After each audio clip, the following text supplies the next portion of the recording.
Hello, good morning. मैं रवि कुमार एक बार फिर एक नए टॉपिक के साथ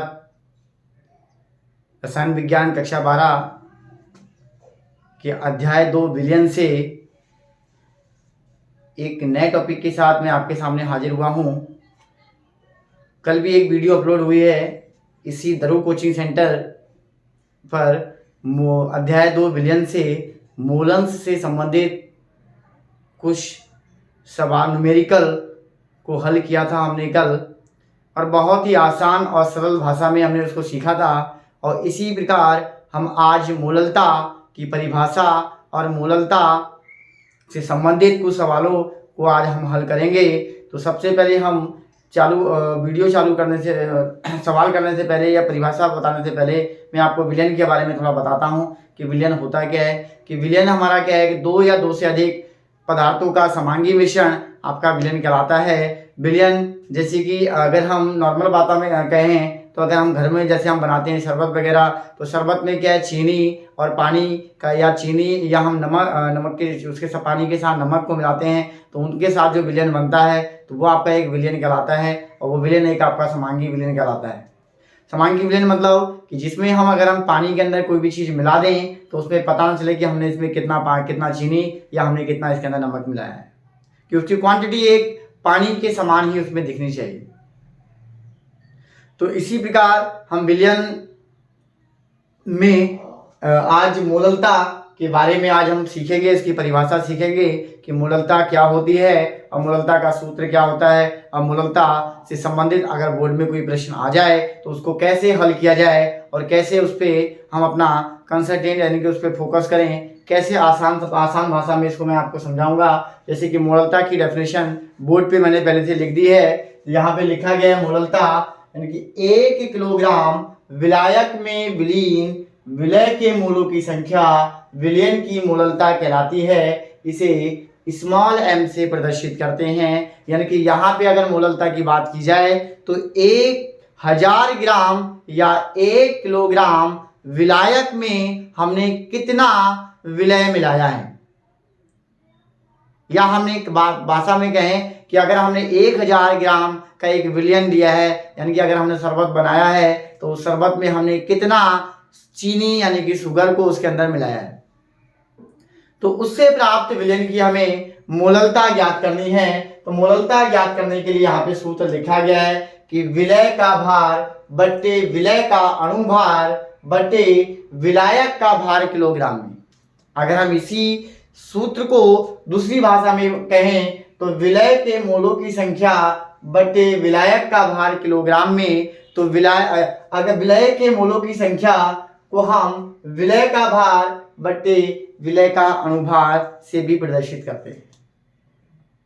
तो ये था हमारे पास मोललता को निकालने के लिए ये सूत्र। अब इसी प्रकार एक मैंने प्रश्न यहाँ बोर्ड पे लिखा है कि 10 ग्राम NaOH को 500 ग्राम जल में घोलकर एक विलयन बनाया है और इस विलयन में हमें मोललता ज्ञात करनी है।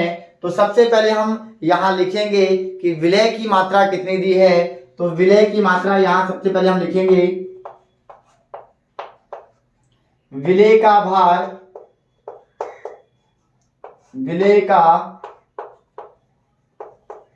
भार हमें दिया है 10 ग्राम, विलय का अणुभार, और यहाँ विलय के रूप में हमें दिया है कास्टिक सोडा NaOH,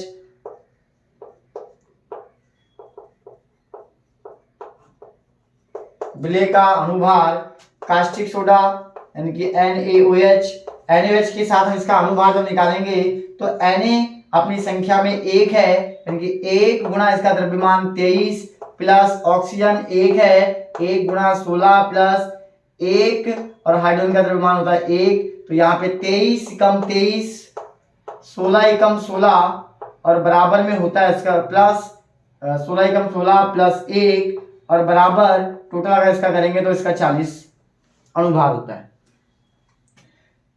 विलायक का भार हमें दिया है, विलायक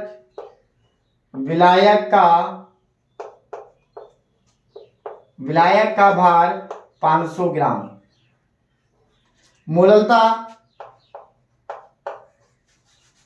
बिलियन की अगर मोललता हम निकालें तो मोललता बराबर, सूत्र मैंने ऊपर भी लिखा है, विलेय का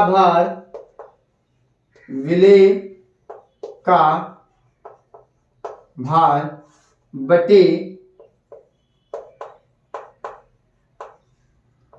विलेय का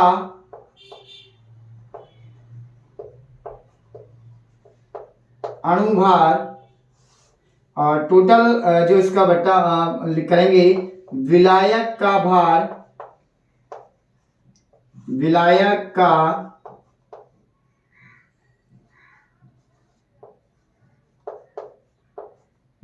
का भार किलोग्राम में। तो विलेय का जो भार हमें दिया है वो 10 ग्राम है, इसका अणुभार 40 है, विलायक का भार 500 ग्राम है, लेकिन हमें सूत्र में दिया गया है कि विलायक का जो भार लेना है हमें किलोग्राम में लेना है।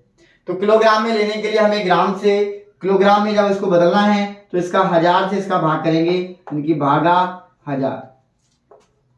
इसको जब हल करेंगे तो हल करने का तरीका क्या है कि पहली संख्या लास्ट वाली संख्या के साथ और सेकंड वाली संख्या थर्ड वाली संख्या के साथ गुणा करती है। तो 10 गुणा 1000 बटा 40 गुणा 500, 1 0 नीचे 1 0 ऊपर कैंसल, 1 0 1 0, अब यहां पर भी 0 है और यहां पर भी आपका 0 है।